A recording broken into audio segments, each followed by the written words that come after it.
Good evening and welcome to a special edition of the podcast, A Stark Realization. I'm your host, Brad Skinner here, and I'm pretty excited because we've got some awesome guests.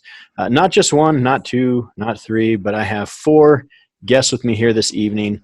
And the reason why this one's pretty exciting is they come from a very wide range of expertise and different viewpoints on what they have in their experience with education. And they're also all former students of mine, and I'm excited to have them here today. So we're going to go ahead and go through and introduce them. We're going to start with Kelton. Why don't you go ahead and introduce yourself, tell us where you're from and what you do. I am Kelton Grover, as Bradlee mentioned. I am from Ogden. I currently live in Ogden. We bought a house out here back in April. Wouldn't recommend it personally, but we're here, so we're making the best of it. Right now, I currently work as a cashier at Texaco, but my aspirations are to one day cultivate cannabis in a legal way, of course, whether that be hemp or medicinal cannabis. That's my main goal, but yeah, that's me. Hello. Wonderful. And now over to Austyn. So, Austyn Price, I'm an officer in the United States Air Force. Currently, right now, I'm in Washington State at some training. I live in Pensacola, and I'll go back on Thursday evening, and that's all I got. Awesome. It's good to have you with us. Good to see you, man. Nick. How's it going, man? So, Nick Hardy. I am currently a plant technician working with P&G. Been kind of doing maintenance the last few years and recently switched it up and trying something new. So it's me. Still living in Tremont. Good to see you, man. And Shayden. You bet, man. Yeah, my name is Shayden Nelson. I am a subject matter expert for Northrop Grumman, and I live in West Point, Utah. I've lived here for about 4 or 5 years. Good to see you guys all. Thank you so much for joining me on A Stark Realization. We're going to go ahead and start off. We've got a couple topics that we want to get into, and the first one is actually, Kelton, you set it up pretty good for us. We're going to jump into that, and it's we're going to kind of jump into the fact that there are some I don't know if we want to necessarily say taboo topics or issues that some educators simply would have immediately steered away from. And you set us up with one of those. You said, you know what, you'd love to have that opportunity of working and growing cannabis. A high school student today, someone says that, teachers would probably immediately shut that down. You guys have all probably had experiences with that where something of your own life, your own personality, issues that meant and mattered to you that did get shut down in high school, things that were frowned upon or even disagreed upon. How did that affect you as a student? Kelton, why don't you address that first? Honestly, I didn't really get much discrimination, honestly.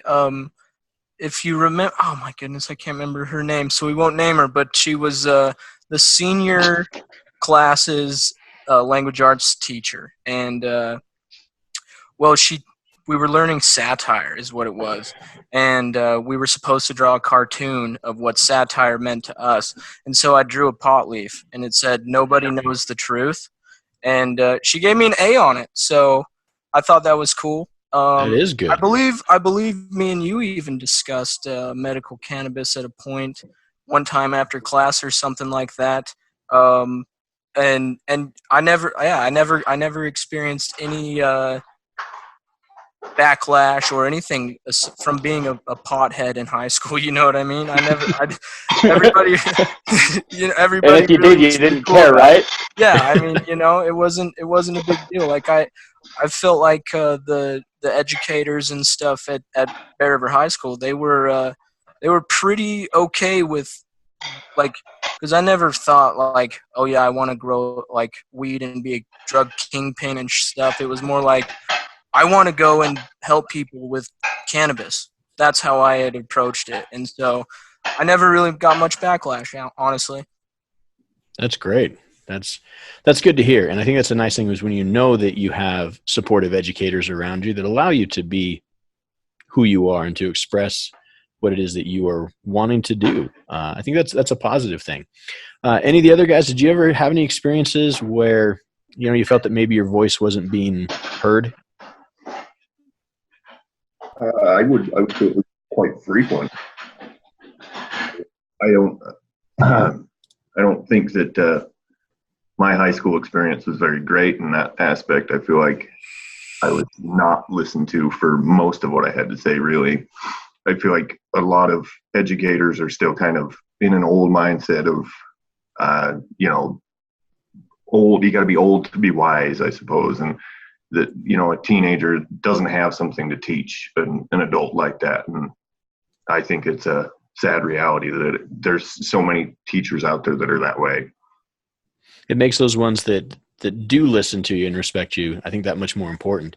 And I think that's a common element that all four of you had, is that probably more than any of my other students is, you guys are the ones that I remember who actually challenged me personally, not in a negative way, not like you guys, like we're confrontational, but you challenged my way of thinking on several different topics. Kelton, I know we had several pretty deep discussions after school that easily could have been shut down, disregarded, and just left alone. But knowing that, I was like, if I want to understand and get to know him, I need to listen. And it really helped me in opening my eyes to a lot of things that I had never really considered before and even thought about. And so it really was, it was nice to have those discussions, to be open, to be honest, to be vulnerable, and to really listen and see, just because I may not agree, or maybe I haven't seen that side of the situation before, I can at least listen and make sure that they know that I care and value that input. So, Austyn, what are you thinking? I know you got some wheels turning there. I just, you were saying that there was a lot of stuff that you didn't really have a lot of input on, but I think that's what made you so approachable as a teacher at that point. Was there was never a time that you really shut a student down. You were always open to come in, whether you were having a good day or a bad day. You're always willing to listen. And then another thing that I found, at the time I didn't really understand it, but now that I'm older and I've gone through a little more, I've seen a little more. If you didn't know something, you were willing to go through and do that research to find a way to relate to that student. And at the time I didn't understand it, but now that's an admirable trait that a lot of people haven't quite learned yet. But that's one thing that I definitely picked up from you, was trying to find a way to relate to people. That's great. I can get behind that 100%. 100%. Yeah, I think Absolutely. Yeah, teachers don't have to have all the kids. answers. And I think sometimes there's that stigma that the teacher has to be the sage on the stage. They have to be the wise diviner of information. And I don't think that's always the case. There's a lot of things that clearly I didn't know. I think the more you know about a subject, the more you realize you don't know. And being willing to say, you know what, I don't know. Let me look into it. Let me do some research. Let me check it out. And I'll get back to you next week or even tomorrow. I think that's a valuable trait that teachers need to realize, is that they don't always have to have all the answers. Well, there's a great quote from Elon Musk there where he says, don't confuse intelligence with education. I didn't go to Harvard, but the people that worked for me did. Yep. That's a great quote. A great little aside to that. I recall in middle school, I had a teacher. My grandfather, he spent some time in Sweden, learned some Swedish, knows a little bit of the language, and I had a teacher that argued with me that Swedish was not a language, that there was no Swedish language. And she was adamant about that. And she was unwilling to hear me out on the matter. So, I mean, I think that that's, a great example of that there are some teachers who, and it might be a matter of pressure maybe, but there's some of those people that feel like they do need to have all the answers to everything. And it's okay to not know something. Mm-hmm. Cognitive dissonance. Yeah. Which is fairly rampant in our world today. That's unfortunately true. So tell us about, Shayden, let's jump over to you. What are some of your, what are some of those things that when you look back and you reflect on high school, what are those moments where a teacher did something, or just something that really stood out to you as being beneficial for helping shape your future? Well, not to be a kiss ass or anything, but off the top of my head, the only thing I can really think of is a certain student of yours signed a receipt to a hardware store as John Foot Penis. And you handled that really well. Any other teacher would have suspended that student and got him in so much shit. But I mean, you pulled me aside after you figured out which one of us it was, and you kind of just said, "Hey, let's not do that anymore." You found a way to discipline without disciplining. Yeah, that's a perfect explanation. Oh boy, that's one of those moments that will live in infamy. Oh, geez. Publicly going to apologize for that incident. It put you in some serious jeopardy there, and I felt terrible about it over the years. It does go to, to show that there are those differences, just as Shayden, as you mentioned. In my teaching career, I've never kicked a student out of class. I've never filled out a discipline referral. I've never sent a student to the office. And I've probably had some moments where it could have been justified. Like, it would have been okay had I done that. But I'm one that believes that the discipline that I can take care of in my own classroom, within the walls of my room, are always more beneficial and lasting than if I send it off to someone else to do that job for me. Well, the thing is like, you would actually talk to everybody. Like, that was it. If somebody was messing off in class, like, you'd pull them aside, take them on the stage, and say, "Hey, man, what's up?" Like, I'm sure you took me out on the stage a time or two and said, "Hey, man, what's going on? Talk to me." And like, that was the best thing about you, I would say, is that you would just talk to us. I think that's one of the things that a lot of teachers, good teachers, do recognize, is that when a student acts out, when there's a behavioral issue, very seldom does it ever have anything to do with me as the teacher. I think any of those times where I had to talk to you guys, or maybe we did have one of those conversations, it had nothing to do really with me. You weren't upset with me. You weren't taking things out on me. It wasn't an issue with me or the class. In most cases, it was just something else was going on in your life that I didn't know teenagers. About. Yeah, you're teenagers, and kids make poor choices. It's not a personal attack against me. Young kids, I think teaching young kids is significantly harder than teaching teenagers that are going through all these physical and emotional and hormonal changes, and you found a way to connect with every single one of them, and that commands respect in itself. Nick, you were saying something? Oh, I was just saying it was a personal attack that time that you were reamed for having your douchebag truck, I believe. Oh, okay, there was that one. But seeing again, that was a student that needed. I mean, he wasn't necessarily mad at me. His life was having a lot of issues, and had I sent him to the office, I wouldn't have ever been able to find out what was actually wrong and to give him a chance to get some help. So, and sometimes that's a difficult thing. That it's easy to take things personally. Someone insults you, someone says something, you can take it personal.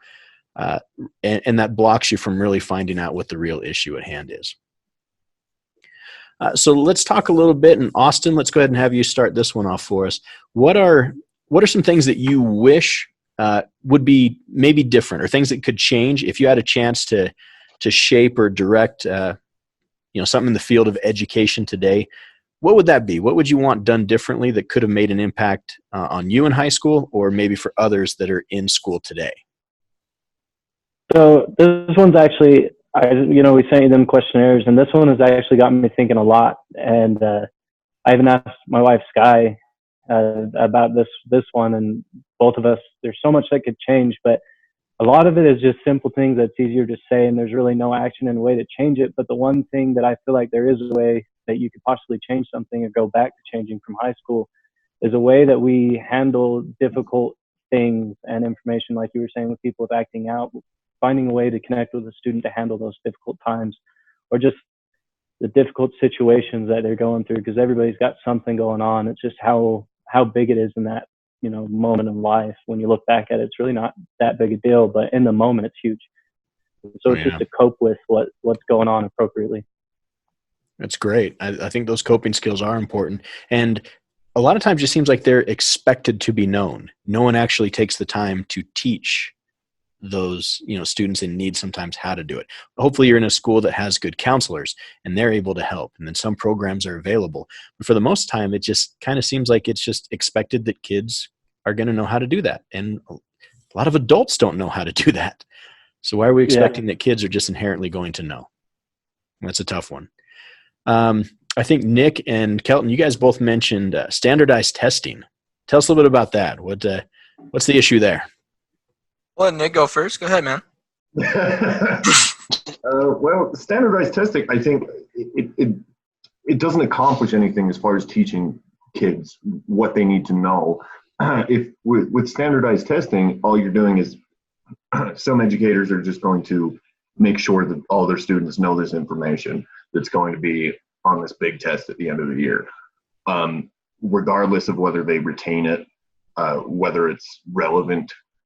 So I think it really limits teachers in being able to really teach what needs to be taught instead of teaching what some bureaucrat decided needs to be taught. You know what I mean? That would be my biggest concern with standardized testing. Great point. Kelton?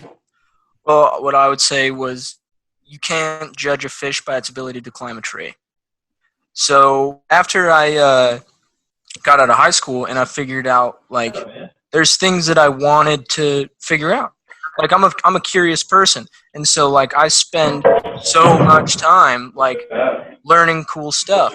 And so, I mean, from the amount of stuff I could go on, I'd probably learn more on my own outside of a high school setting than I ever did in high school. I think that when you judge, like I say, when you judge a fish by its ability to climb a tree, you're not going to find out its true capabilities of what it can do, like being a good swimmer. You know what I mean?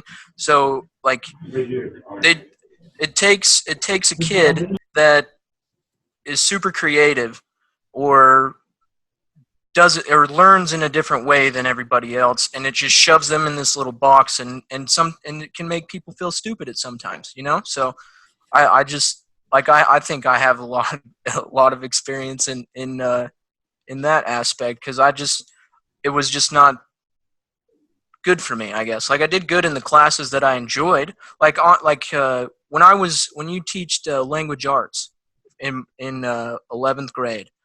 That was the first language arts class I ever passed, and I think I got like a B- or something in that. So, like, it was your way of teaching. I couldn't even tell you what was different. Maybe it was that I enjoyed your class. I guess you could say that is the difference. I enjoyed your class, even though it was an English class. I still enjoyed it, and that's I don't know. Sorry, I'm just rambling here. That's great. I'm a firm believer that students will perform and do better in classes where they like the learning environment, they like the content, and they like the teacher.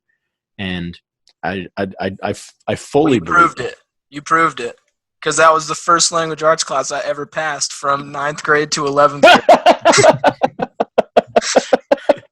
And like I said, I think I got like a B- or a B+, something like that. So kudos, man. Kudos on whatever you did. It worked. Well, thanks. And thanks for being willing to, because some of the things I do in class, it's different. It's sometimes a little weird, a little unique, but that's okay. So thank you for being willing to go with it and test it. Yeah.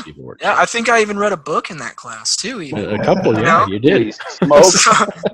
So, like, come on. Like, something was different there. Well, that's a perfect segue into the meat of this discussion that we want to have today, which is, speaking of segue, Austyn, didn't you crash a segue into a wall in Skinner's class? No, that was Sky. Yeah, that's right. Or maybe. Yeah, I think it was. She hung a backpack on the front of Maddie's Segway, and it registered that weight, and it ran across and put that big old hole in the wall. It was there for like 2 years until they fixed it. So I totally forgot about that. Oh goodness. Well, Sorry to get off tangent. no, that was perfect. So one of those things that's different is that we want to talk about is teaching beyond the walls of the classroom. And for some people, they may view that differently. What we're talking about here is obviously you have your content, you have what goes on in the classroom, but sometimes there's opportunities to teach lessons, not content lessons, but life lessons beyond the classroom walls. Why is that an important aspect for teachers to be aware of how much power that actually has? Who wants to head that one up? I think it's humanizing. I think it shows the student that the teacher cares more than just what the curriculum tells them they have to care about. A lot of students, I believed that your paycheck depended on how well we did at the curriculum, and so it seemed like a lot of the teachers at the time focused on the curriculum and what they were forced to teach. There's a lot of teachers that were impersonable. They seemed like robots at the front of the classroom, and it was equivalent to receiving training or I guess instruction from a PowerPoint, because I feel like I would have got the same out of it, but with giving you more kudos. But I felt like you actually cared about my not only education but then like well-being, because there was a time I showed up to lacrosse practice in tears, and then you already knew what was going on because we had talked about it, and I'm 16, 17-year-old boy just bawling in tears, and then the only response I got from you was a hug. That was your first immediate response, and at the time that was probably appropriate for the situation.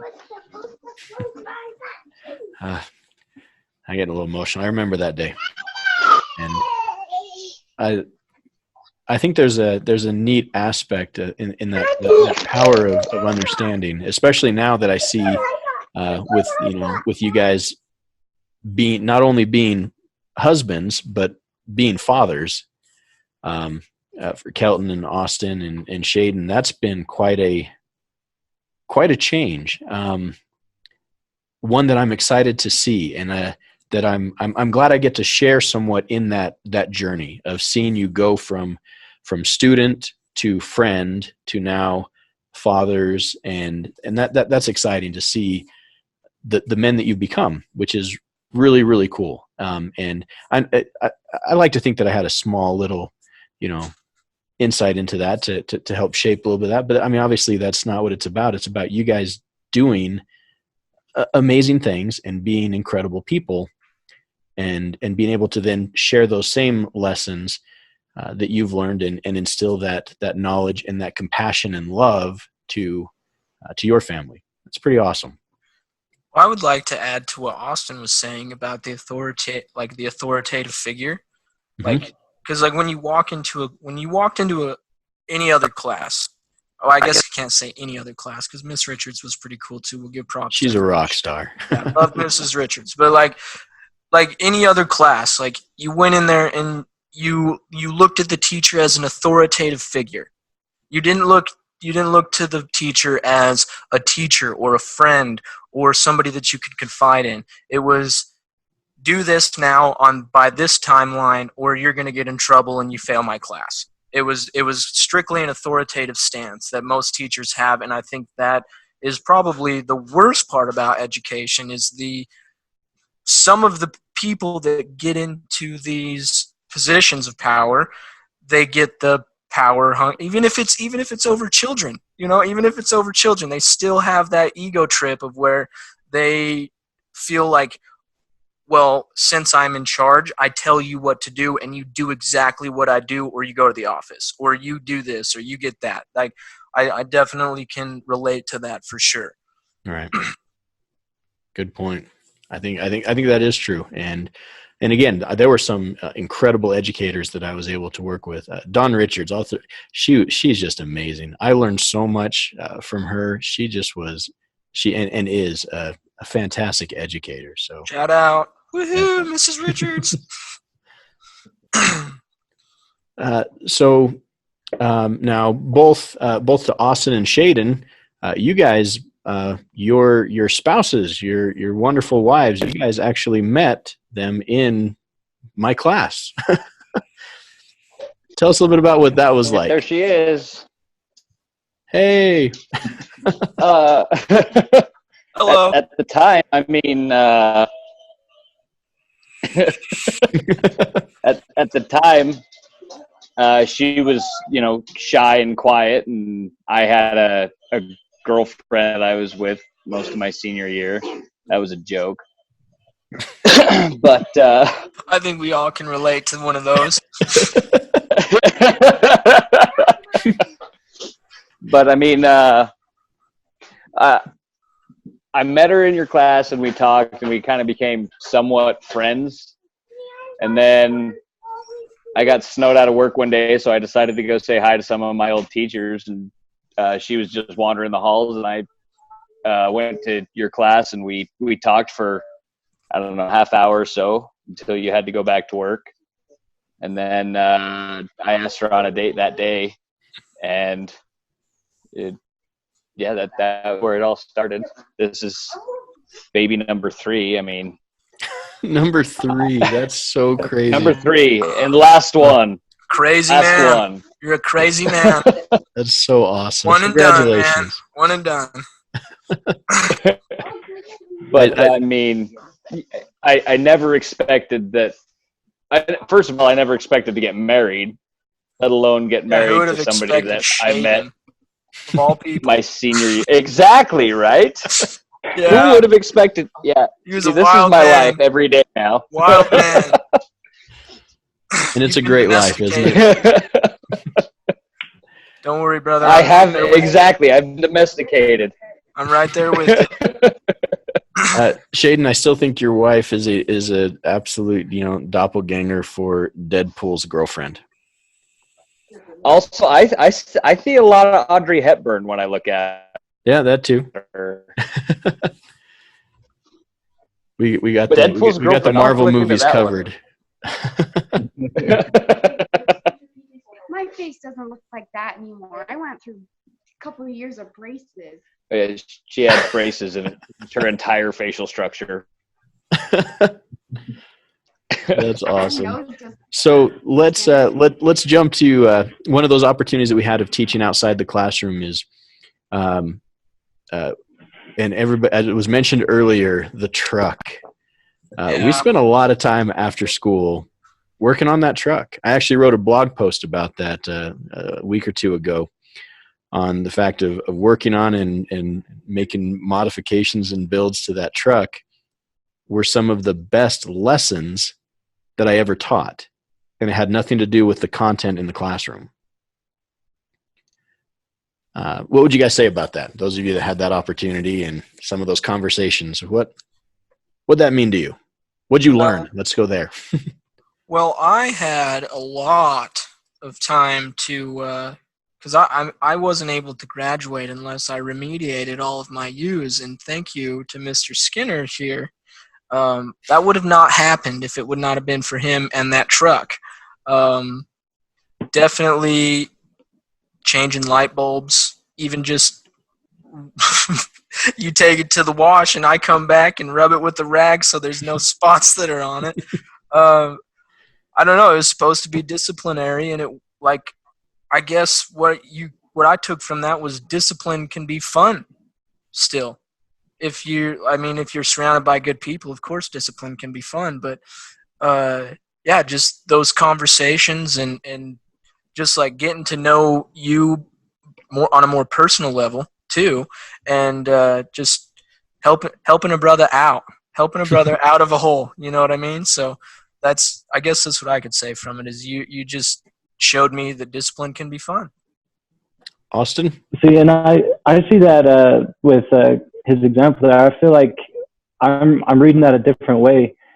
So the idea is that your use are paid off by doing some type of physical labor as maybe a form of punishment, and you took that, I guess, interpretation and you made it better and applicable to the situation. Because I mean, sure, he could have, I don't know, painted some walls for you or some stage tech work, but instead you use that as an opportunity to figure out probably why he got the U's, and then you use that more probably as a life coaching situation rather than a physical repayment program, that the school wanted you to, I guess, enforce or give you the opportunity to enforce. And that, I don't know. I guess I read that in a different way. Your approach towards it. I definitely can agree with that. I certainly can agree with that wholeheartedly. I would agree with that as well. Because I paid off a few U's with you as well, and a couple of them, all we did was we watched really bad movies and kind of did our own Mystery Science Theater 3000 type thing. And that's the thing, is it taught me that, yes, I needed to take care of these things, right? But there was, you were there I'm with Austyn, that you were able to do it in a way that I was able to more, instead of just do the work and resent it, I was able to do something a bit more enjoyable. And, you were able to help me personally and become a better person. And, I was able to respect the system a little bit about it, instead of just, oh, well, now I got to do all this damn work. And, because I would have learned nothing from that, because I'd done that many times before, and it gained nothing. But I feel like doing this, where it may have not necessarily been what they wanted, I feel like it was more beneficial to me as a student. I think that's a good point there, was that I know others from the outside, they may have seen what we were doing and been like, this isn't what it's meant to be. But we had some of the most, deep philosophical discussions, more so than I had in my classroom. We had personal, very emotional discussions where I know there were some things that, some issues, some personal burdens that some of you guys even were willing to share and get some insight on, which wouldn't have happened in the classroom. We had opportunities where even in preparation for, discussions about eventually, graduating, what life was going to be beyond the school. Then even those opportunities where we talked about, getting married and becoming a father. I mean, those were things that just wouldn't have happened in the middle of an English lesson or in the middle of a theater, play reading. And I think that those are often missed opportunities when a student has something to share, when a relationship is built on that foundation of trust and mutual respect, that if we're just, as Austyn said, if we're just focused on just the curriculum, we're just doing the bare minimum, we can miss out on some really important opportunities and life-changing moments. Well, you certainly went above and beyond, Mr. Skinner. It was like you said, the philosophical conversations that we had. I mean, we shared several. It wasn't just the working on the truck I swept that stage. I definitely swept that stage a time or two. But most of the time, it was just come sit down, we'll have a conversation. How's things going? What do you want to do with your life, kind of thing. One thing that you go back a topic, I guess, one thing that you say could change in high school is to actually prepare kids to be an adult. I know, speaking from my own experience, when I got out of high school, I was completely flabbergasted on what do I do now? Okay, well, my whole life has been wake up, go to school, come home, do homework, whatever that may be. And it was all scheduled for you. You didn't have to schedule anything. And I think that basic adult functions in life would be an awesome thing to put in a high school curriculum. Maybe how to do taxes or something like that. Something that actually prepares you for being an adult. Good point. And you did a good job at that, I think. Well, you guys were worth it. Any other last thoughts and comments on that subject? Well, I'd like to just, give a shout out to Mr. Stamps. He was very much that same way. Yeah, oh, absolutely. Mr. Stamps. Proper conversations with him, outside of the classroom. I think he did an awesome job. I just love to shout that out to him. I was spoken a lot of the marijuana at the time, and he knew it. He knew it full well, and he instead of reprimanding for it, he pulled me aside and said, you got a lot of potential, and he point out actually what was really, really good qualities in me and make me realize them. And I think that he did an awesome job for that. And I wish that there was more people like him that would recognize these things that these teachers or that these students do well and bring them out. Because a lot of the times, these kids don't even realize these strengths that they have. And I think that goes even beyond just a student-teacher relationship. Mr. Stamps and Mr. Hyde, both Littlefield were teachers, where I knew that when I was having a bad day, I had those guys that I could go and talk to because they would be that support system. They would listen, and they were excellent educators, and more importantly, they were just good people. Yeah. Mr. Stamps was awesome. Best history teacher out there for sure. So in closing, our last question, I guess, for the night then is for those students that are either to students that are currently in high school or high school educators who might be listening to this podcast. If you had one last piece of advice for either the students or the teachers, what would it be? Do it now. Whatever you're thinking about doing, you want to start a YouTube channel, a podcast, I mean, whatever you think you want to do, just start now. Do it now. That's all I have to say. Just do it now. Great advice. Austyn? I think it'd be more towards, what I have to say is going to go more towards the teachers and instructors, and that would be don't miss an opportunity to develop and mold that student to become an adult, because ultimately you're a teenager. You're not going to know when an opportunity is sitting right in front of your face until somebody can present it correctly to you. And I think if I would have had more people, coming at me from all angles, taking every opportunity to point out the obvious things I wasn't seeing when I was a teenager to help me just develop and become more of an adult faster, I would have been able to go to school sooner. I would have been able to handle all the crap that sucked in life that, now I look back at. My dad was Kate, but at the time it sucked, and it seemed like a setback most of the time. It didn't feel like I was moving forward, when in all reality, I really was. It just didn't seem like it. It's a great point. Thank you for sharing that. Nick? Listen. If I could sum it up in one word, it would be listen. A lot of these kids, I felt like I had a lot to say, but nobody was hearing what I had to say. I think that's about it. I felt like I was never heard as a teenager like that. None of my ideas were considered. None of my philosophies considered, so just listen to these kids. There's a lot you can learn from everybody. No two people think the same way, and you can learn a lot by, listening, because then you can kind of see things through their point of view, and it might open up yours a little bit more. Absolutely, 100% agree. Oh yeah. Yeah, Nick, that brings up a good point. It's not so much that one of the earlier questions was, do you feel like your voice was never heard? It's not so much that it wasn't heard, it's that we were too afraid to speak up because we didn't think that anybody would care or listen or matter. It's not that we spoke up and weren't heard. We didn't speak up because why would it matter? That is a fair point. So, Shayden, any last words then from you?